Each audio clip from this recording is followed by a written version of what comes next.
Hello friends, welcome to our channel. आसतु आज आम बुली जावा त्रिवेणी संगम। आम जाइलु त्रिवेणी संगम अस्थि विसर्जन करने को। यही त्रिवेणी संगमटी आलाहाबाद अवस्थित, जहाँ को कि प्रयागराज बोली कहते। सेठारे अस्थि विसर्जन कर सारिबा परे आमे जाइलु अयोध्या राम मंदिर। आपण माने जदि जिबाकू चाहुछंती यही भिडियोटी को पूरापूरी भाव देखंतु, ताहले जाई आपण माने सब जानि परिबे। प्रथमे आमे भुवनेश्वर स्टेशन रु ट्रेन रे बसिथिलु। गोटे दिन परे आमे जाई आलाहाबाद स्टेशन रे ओल्हाइथिलु। सेठारु आमे ओडिशा आश्रम सेवा संस्थान को जाइथिलु। सेठारे रहिबा पई मागणा रे सेमाने सेवा जोगै देउथिले। एसी रूम बाबद को दिन को 1000 टंका, नॉन एसी को सेमाने मागणा रे जोगै देउथिले। आपण मैंने स्टेशन रे ओल्हैला परे जहाँ को भी पचारे से मैंने यही ओडिशा सेवा संस्थान आश्रमर एड्रेस देदेवे, नले ऑटोवाला को कहले से मैंने नहीं सेठारे पहुँचाईदेवे। देखंतु ये हला सही ओडिशा आश्रम सेवा संस्थान। सेठारे से मैंने गोटे रूम देइथिले आ आमे राति रे रहिथिलु। सकाळु से मैंने तांको तरफरु गोटे ऑटो जोगे देइथिले। आमे सकाळ 4टारू उठी गाधुआ पाधुआ करी से ऑटो जोगे जाइथिलु जमुना नदी कूल। सेठारे एमती बैटरी ऑटो सब चले। देखंतु आम भाई आ मामू अस्थि धरिके जाइछंती। सेठी से माने गला परे नंडा हेबे। नंडा हला परे ए ड्रेस जो पिंधिचंती ताको फिंगिवा को कहिथिले। सेति पई आपण माने गला बेले सेपरी ड्रेस पिंधिकी जिबे। देखंतु आमे आसिक पहुँची गलु ओडिशा आश्रम सेवा संस्थान रे। देखंतु सेठारे एपरी ताटी रे गोटे गोटे पोखरा घर परी करिसंती। सेठी आमे पहुँची सारला परे प्रथमे भाई आ मामू नंडा होइथिले। देखंतु नंडा हो सारला परे से माने गाधुआ पाधुआ करथिले। तापरे आसीथिले पिंडदान कार्यक्रम आरंभ होइथिला। आ से माने तांको तरफरु पूजा सामग्री सब जोगे देथिले। ए पूजा सरला परे से माने एकाथरे सब पैसा को नेथिले। गोटे गोटे अस्थि बाबद को से माने 1100 टंका लेखा नेथिले। आमे 4टी अस्थि नेकी जाइथिलु। आ जे नंडा करथिले बारिक को आमे 100 टंका देथिलु। पूजा सरला परे आपण माने आपण मानको खुशी रे ब्राह्मण भोजन पई जहा दे परिबे।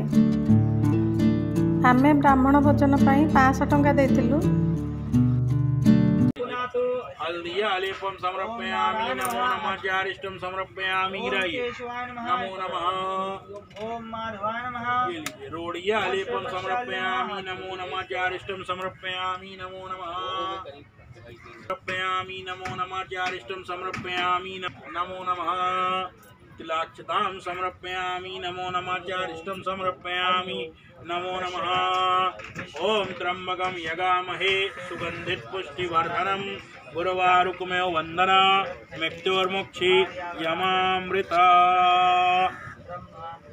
माया काशी कांची अवंतिका पुरी द्वारा मोक्ष दायकः सीता सीते यत्र तरंग सावरे नद्यो विभाते मुनिमान कन्नके नीलाद पत्रम वटेव साक्षात् सह तीर्थराजा जयतत् प्रयागः प्रयागयाग कमलासन विधेरानी मनमोद बढ़ायो सोमेश्वर ने। ओम कर्पूर गौरम करुणावतारम संसार सारम भुजगेन्द्रहारम सदा वसंतम हृदयारविंदे ओम भवानी शैशम नमामि।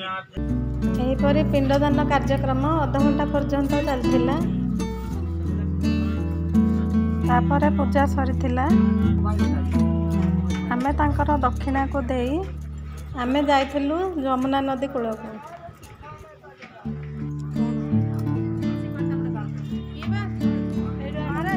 देखंतु जे ऑटोरे आमे आसीथिलु सेही ऑटोरे आमे सेठारु जमुना नदी कूल को जाइथिलु।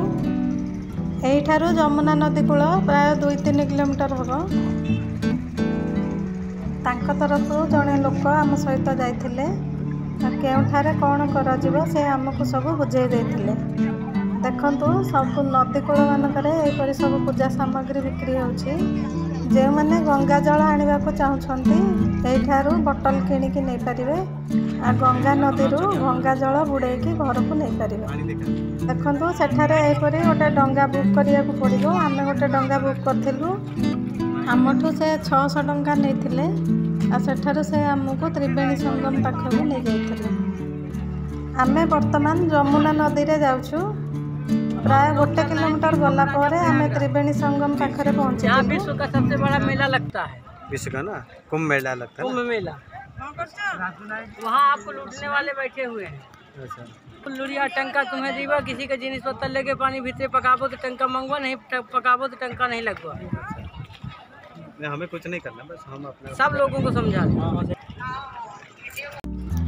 सेठारे गला परे बहुत लोक अछंदे विभिन्न प्रकार पूजा सामग्री दे बहुत पैसा से माने मागिबे, किंतु आपण माने किछि से मान कठू नेबे नाही। एठारे मध्य कौनसी पूजा करिवार किछि आवश्यक नाही। जहाँ पूजा करिया कथा आमे सेठारे पिंडदान समय रे कर देछु। सेति पई एठी किछि पूजा सामग्री काहा ठारू धरिबे नाही। देखंतु आमे आसिकी त्रिवेणी संगम पाखरे पहुंची गलु, जेउटा कि गंगा जमुना सरस्वती नदीर मिलन स्थल। एही त्रिवेणी संगम स्थल रे अस्थि विसर्जन कले मोक्ष प्राप्ति होता है। देखंतु एठारे केते गुडे डंगा लागिछि। समस्ते अस्थि विसर्जन पई आसिछन्ति, आ केते जण बुलिबाकू मध्ये आसिछन्ति। देखंतु सेठारे पहुंच सारला परे भाई आ मामू दिए जाक जाइथिले अस्थि विसर्जन करबाकू। देखंतु सेठारे ओल्लाइबा पई एमती बाँ पटे गोटे जो पट्टा बंधा है आमे से पट्टारे ओल्लाइकी जाइथिलु।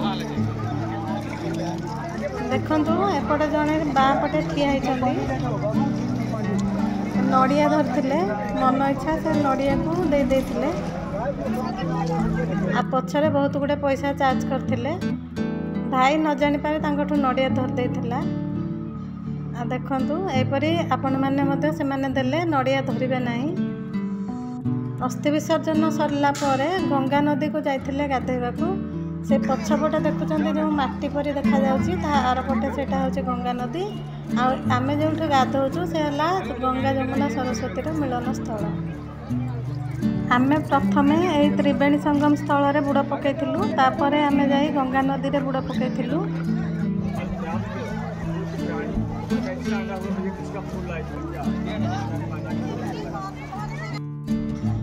गंगा नदी रे बुड़ पकई सारला परे आमे जे डंगारे जाइथिलु से डंगारे आमे पुनर्बार फेरिथिलु जमुना नदी कूलको।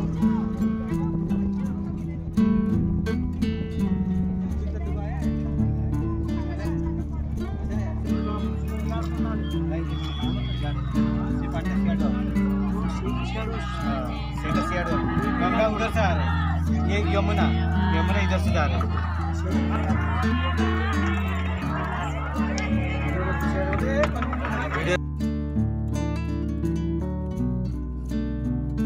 देखंतु आमे आसिकी पहुँची गलु जमुना नदी कूल रे। एठारे एते डंगा भिड़ होइछि।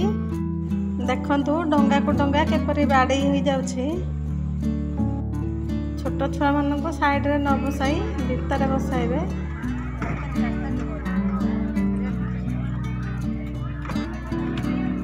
एठारे डंगा को पास करी आमे कूल रे पहुँचला बेलू बहुत समय लगी जाइथिला। आमे जेहेतु सकाळ 7टारू बाहर पड़थिलु सेते आमर जल्दी सरीगला। वर्तमान सकाळ 9:30 बाजिबो। 9:30 देखंतु केते गुरे डंगा भिड़ हो गलानी। आउरी दिन सारा अच्छी एपरी केते गुरे डंगा एमती भिड़ हबो।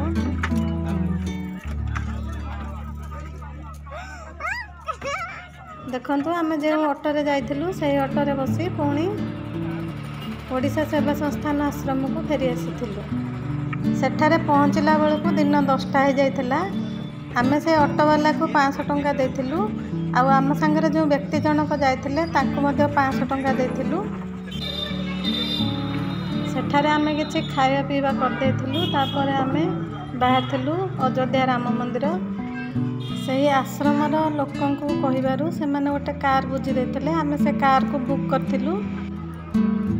ପ୍ରାୟ 12ଟା ବେଳକୁ ଆମେ ବାହାରି ଯାଇଥିଲୁ। ପ୍ରାୟ ଅଧା ବାଟ ଗଲା ପରେ ଆମେ ଦିନ 2ଟା ବେଳକୁ ଏହି ଶୁଦ୍ଧ ଶାକାହାରୀ ଭୋଜନାଳୟରେ ଲଞ୍ଚ କରିଥିଲୁ।